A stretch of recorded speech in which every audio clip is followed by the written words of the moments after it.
Welcome to the Intentional Teacher Podcast. I'm your host, Lauren Monique, and I am super excited today because we have a guest teacher on the podcast today, and her name is Steph Miller. She was a member of Intentional Teaching, and she has such a wealth of experience and knowledge that she can share with you. So I'm super excited to have Steph on the podcast today. Welcome to the podcast.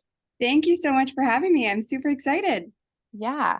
Fun fact, I don't know if I ever told you this, but you had like a little video that was on my Instagram one day, and someone reached out to me and said, "Oh my gosh, I know Steph." Did I tell you that story? No way, no. Yeah, he was like, "Oh my gosh, I know Steph. She's such a fantastic teacher. She was my mentor teacher. I've learned so much from her."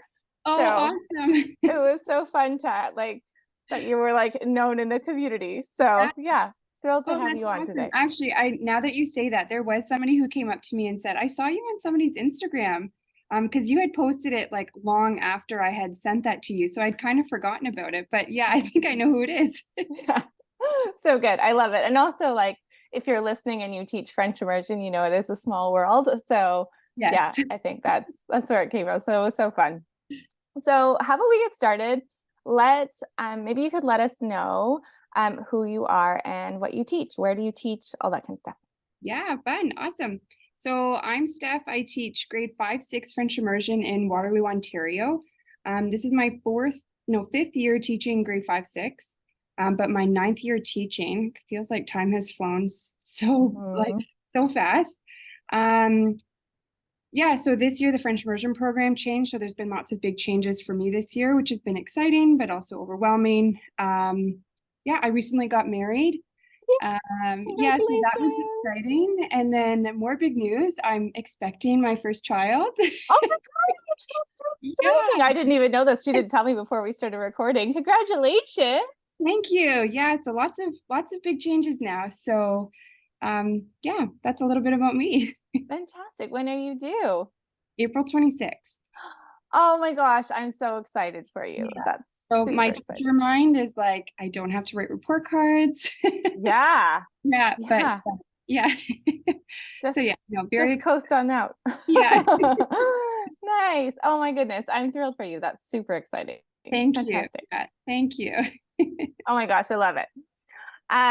So you've just gotten married. You're expecting your first baby, as far as I know. Yes, Yes. first baby. So how about we kind of go back a little bit, and you can let the listeners know where you were before you joined Intentional Teaching. So like what was teaching life like for you? What kind of inspired you to join the program? Yeah. So it was actually preparing for my wedding that made me like really jump in, which seemed kind of counterintuitive because I'd been at school, like I was one of those teachers that like came super early. I was here at 7 a.m. I wouldn't leave till 7 p.m. and then I'd get home and I would just be absolutely exhausted. I have no time for anything else. And then yeah, I met my husband and we're going on these awesome dates, but then I'm feeling like I'm letting my students down because I don't have enough time for them.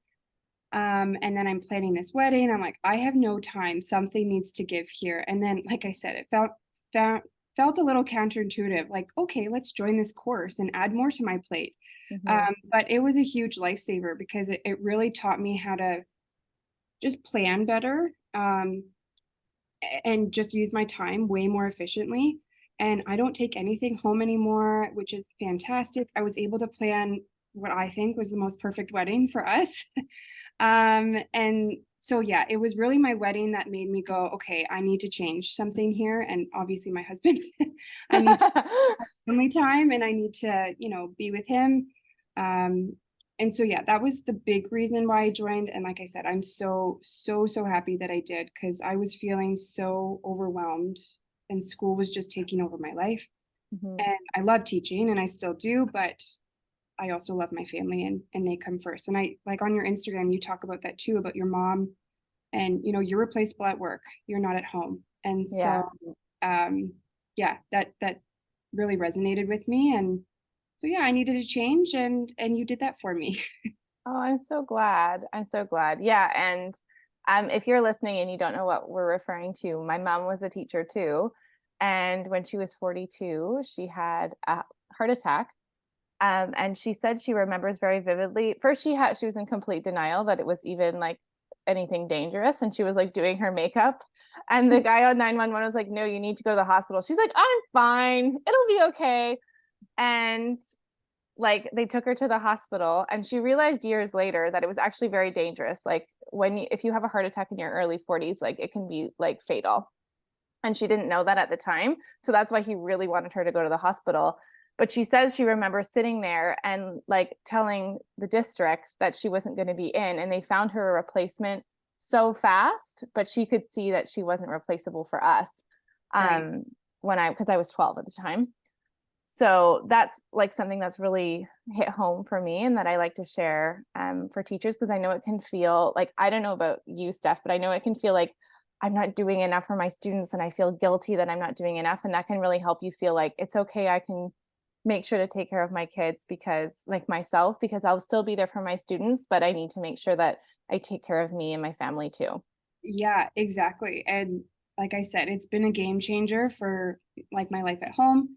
And like I said, I'm expecting a little one, and I don't want to be, at school and not like and miss their life. Like I can't be at school from 7 to 7 every day and expect to still raise a family. And so yeah, I knew I needed a change. And like I said, your post really resonated with me. Like you've got to do something here. Totally. And I'm so glad that you did it before. Like it's wonderful really when you think about that the wedding was the thing that was the impetus for you, because I didn't realize that I needed to change the way I was teaching until after I had kids. And so I learned very much the hard way. So I love that you've already started to look into that now, so that you have habits and strategies and systems in place for when you have kids, rather Yeah. than learning the hard way like I did. Yeah. Yeah, totally. Yeah. I have a student teacher right now, and she has 2 kids at home, and she'll come to school and she's like, "I'm so sorry I didn't get this done." And I'm like, "Hey, that doesn't need to be done till Friday. It's all good. Like I said, your family comes first. You do what you got to do at home. Mhm. We make it work here." So totally. Yeah. And any teacher listening knows that kids are very unpredictable, and it's hard to know what you're going to be able to manage. Yes. Um, so yeah, it's good to have strategies. So actually, why don't we think about, now that we've kind of talked a little bit about, I love that you were able to plan your wedding, and which is so exciting and so fun.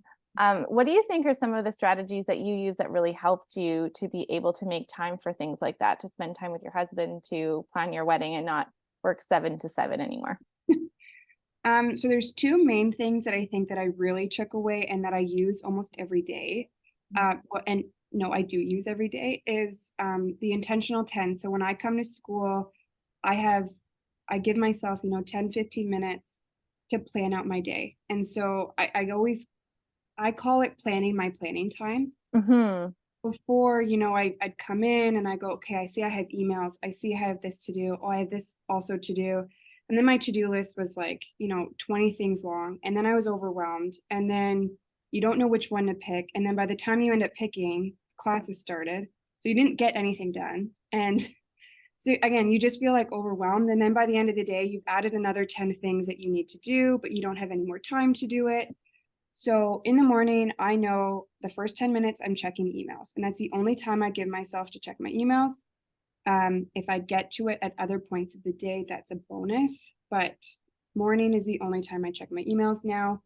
And then I plan my planning. So, okay, these are my 4 things that need to be done today, and here's when I can do them. So, and oftentimes now, because I'm able to prioritize, you had like a little quadrant of like what's essential, what's not essential, what needs to happen now.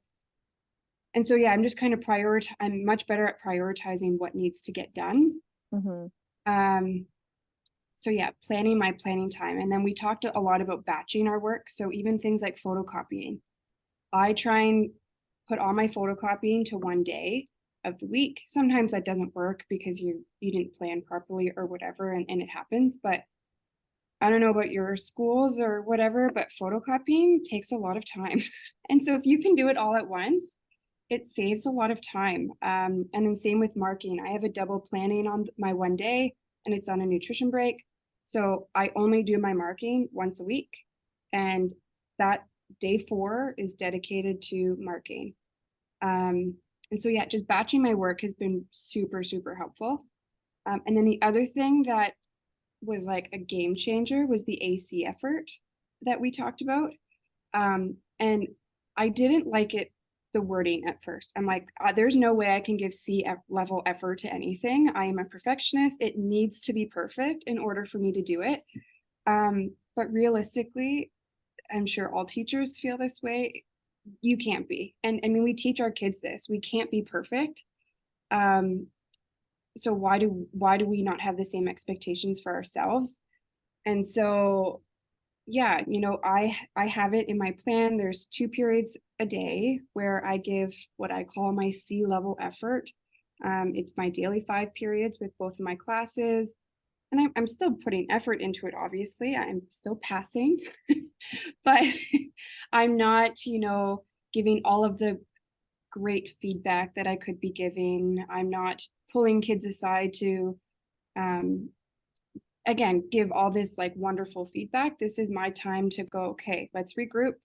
Let's figure out what we're doing. And the kids have the routine. They know what they're doing. So they actually don't need my help now because I've set up this routine. And like I said, I'm giving C-level effort and they're learning something. So it's a win-win at this point. So yeah, those are the 2 like biggest things that I've been able to implement, and I implement them every day. And they've been absolute game changers. So good. Oh my gosh, I have so many thoughts. Thank you for sharing those. And I think I love the way that you explain them. You're so clearly a teacher. Like you said it so succinctly, but people, like, if you're listening, you could totally try those like tomorrow. So that was awesome. I love that you said the AC effort at first was like, I get a lot of pushback on that because most teachers are like, there is no way. But it's like I don't know, for teachers who like to have a really high standard, it's like anything less than an A level is a fail. Yes. You know what I mean? It's like C level is basically failing. I'm not doing that. I'm like, no, you're still passing. Yes, Just exactly. you're not giving it to everything. So I love that you have like that strategy, because the thing too that I think about the C level is sometimes people think, oh, it's just me doing it poorly. And it's not necessarily that. It's what you've done is creating a routine. So you've put less energy into it, but you're still doing a good job. You've created a routine that works. The kids know they're still learning, but you're not putting a lot of creative energy in it every day, so that you reserve that energy for the things that are more important. Absolutely. Yeah. Absolutely. Yeah. It's, yeah. You said it very, very, like, much better than I did, but that's exactly what I wanted to Had say. a lot of practice. Yeah. One thing I wanted to circle back to, well, 2 things about that. The first is the idea of perfectionism, because I can totally relate to that. I wanted everything to be really, really, like, really, really well done. And I think if you're listening, a lot of teachers that follow me were A-level students when they were in school. But the thing that I would love for you to kind of think about if you're listening is that we think it needs to be perfect, but I would actually argue that perfection really is an illusion, because it's something that we're always striving towards, but everyone's going to have their own interpretation of what perfect actually looks like. And when do you know you've actually hit it? Like, is it that everything is perfect when, your worksheet that you've created is beautifully lined up and everything, the fonts are all perfect and like the headers are there? Or is it that there's more images? Or is it that it's more engaging? Like, perfection really is, it's an illusion, and it's also very arbitrary, because we often are chasing this thing that we haven't really identified when we've actually hit it. So I love that now that you're thinking about it, it's like I'm still doing a good job with my C level, but now I can put more creative energy into, instead of trying to make everything look perfect. Oh my goodness, absolutely. And I wanted to mention this too. So I have a student teacher right now, and I went to the same university as her. And so she has this lesson plan template that she has to fill out for every lesson that she's doing. And honestly, it kind of gave me a bit of like trauma of thinking about university, because, and I think those lesson plans caused me a lot of anxiety to be perfect. Mhm. And so these lesson plans are 3 pages long for a lesson that's 30 minutes long. And like tomorrow, she's doing a read aloud with my class, and her lesson plan is 3 pages long, full of all the expectations that she's supposed to cover. All of her expectations have to cover, or sorry, all of her lessons have to cover like Indigenous studies, cross curricular for all subjects. And I keep trying to tell her, like, that is just not attainable. And it's really awesome to have that as a goal to include as much as you can. But don't put pressure on yourself that you didn't include a land acknowledgement for this particular lesson. It's okay to include it in our music lesson, which is period 3 and 4, and things like that. And so I'm really starting to think about where this anxiety and perfectionism came from. And I think, unfortunately, this university in particular, but I think university in general has done such a disservice to teachers in that regard. Because yeah, I think we just feel like we need to be perfect. And Mhm. if not, like you said, we failed. And yeah, that's not a good mentality to be in. Totally. And I think it's good to think about like what, like looking at it in the big picture. First off, like if you're trying to include a number of different things in your teaching, it's not about including absolutely everything in every lesson. It's like looking at it on this, like the scope. Like I think about it, if you have kids, sometimes we're stressed about our kids eating enough vegetables, right? But if you speak to a dietitian, she'll say, or they'll say, you need to think about it in the greats, like in the overarching of like of the day. Did they have some earlier on in the day where they're like, or are they not having it it's not about having it at every single meal per se. And I think Exactly. there's something about that here as well. And that's the other thing I think about teachers college, because I've heard that a number of times in basic in teachers experience with when they became a teacher, is to remember why we actually want to do that in the first place. And it's about showing your professors that you can indeed backwards design and create a lesson plan. But we don't need to take that into our teaching with us because no one else is watching it. But a lot of teachers still plan that way, and it's just not sustainable.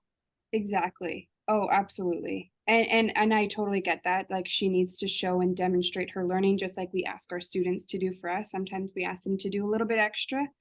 Um, but yeah, I think I'm hopeful that she and teachers who are listening know that we don't need to be perfect. As long as kids are getting something out of your lesson, you're doing a good job. Yeah, I love that. And noticing like that you are doing a good job rather than like noticing all the things that you didn't necessarily do in your lesson. Yes, exactly. Yeah. One thing I wanted to circle back to for folks listening is you use the word batching. So we're getting into the more practical sides of things again. And I know a lot of teachers don't actually know what batching is. So in your words, what do you think of when you think of batching? I would just say like grouping like similar tasks together, and doing them, yeah, together. That's how I would Mhm. phrase it. You had a much better slideshow for it, but that's what I would say. Yeah, totally. So like Steph said with the photocopies, if you are going to the photocopy room multiple times a week or multiple times a day, especially if you teach in a bigger school, like when I was teaching in high school, like it was a haul to get to the photocopy room. Maybe not when I was in elementary school, but high school it was like down the floor, upstairs, down the hall. Like it took a long time to get there. So if you're going there multiple times a day or a week, and then you're sitting there waiting for your turn, and then you're photocopying and then coming downstairs, that's a lot of time that could be that you could cut down on if you've got all your photocopying done together. So it's doing light tasks together to save time. So you're not code switching, which means you're not going from task to task to task. And it's also just saving physical time, like in the building as well. One caveat that I would say, though, if you are listening, is getting to the point where you can batch your photocopies. It's okay if you can't do it right away. There's a lot that goes into being able to batch your photocopies. Yes, you have to plan it, and sometimes we're not good planners, and you got to be flexible in the teaching world sometimes. But Yeah, yeah. totally. Well, I'd love to hear if you are, because you're teaching grade 5, 6. I always love to be able to, when I remember, to be honest, share a teaching tip or idea or activity that's really working really well for you in your classroom right now. So I'd love to know if there's anything that you've been doing recently with your students, your 5-6s, that's been working well that you could share with us to inspire other teachers. Yeah, sure. So my favorite thing to do is, so I have a morning class and then an afternoon class, or a French immersion program is split in half days.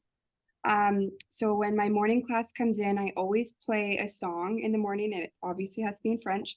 I get a lot of my songs from the Manie Musicale project, which has some awesome songs if you've never heard of it, and some great lessons on Facebook. If you haven't heard of that, please check it out. Anyways, every morning I play the song, and the kids know that they have the whole song to get all of their things ready for the day. And they're, watching French music or listening to French music. So it kind of touches on quite a few aspects of the curriculum, and it's a great way to just, pump kids up in the morning. And then I actually do that with my afternoon class, but at the end of the day. So when I put the French song on, they know that that's their cue to clean up. They have the whole song to clean up all of their things before we say goodbye at the end of the day. So it's been a really fun way to include culture and music, because I'm also teaching music this year in French, which has been really cool. I'm not a music person, but it's been fun to learn. Anyway, so yeah, that's like one of the highlights of my day, because even at the end of the day, you'll hear some of the kids in the hallway singing French, and so it's fun to see. And I get a lot of emails from parents too, like, hey, we really like this song, can you send us like any kind of things that we can do at home, or where'd you find it? We can only find it on YouTube. And so yeah, that's been pretty cool. Oh, I love that, because I have done a song of the week for a long time, but I don't think I ever thought to pair it with like, this is the beginning and ending of your preparation or cleaning up time, because a lot of kids really have no concept of time. And I find you are on a timeline, but they're like la la la, la like in their own little world, unless it's like recess. They want to get out so fast. So I really like that, because then it gives them full ownership of like, this is how much time you have. You can tell when the song's winding down, rather than you like harping on them to like, get your things out, come on, clean up your blah blah blah, right? I really love that, because it gives them a lot more ownership too. Oh, totally. And sometimes they'll rush through, especially at the end of the day, because they're excited to go home, but they'll be rushing through to get all of their things ready so that I have a carpet in my room. So they can come to the carpet and dance to the end of the song. So they want to make sure that everything is done. And so again, it puts the ownership on them. They're doing the work that I'm expecting them to do, and they're enjoying the song. So it's pretty That cool. is so cute. And when you can get them to do something fun at the end of their chores, like that's such a nice built-in thing. Really, it's chores, like clean up and they don't want to. That's such a fun one. I love that. That's so good. Yeah. So good. Oh, I love that story. So is there anything before we close out this episode, anything that you would add, or any encouragement that you'd offer a teacher listening to call this episode complete?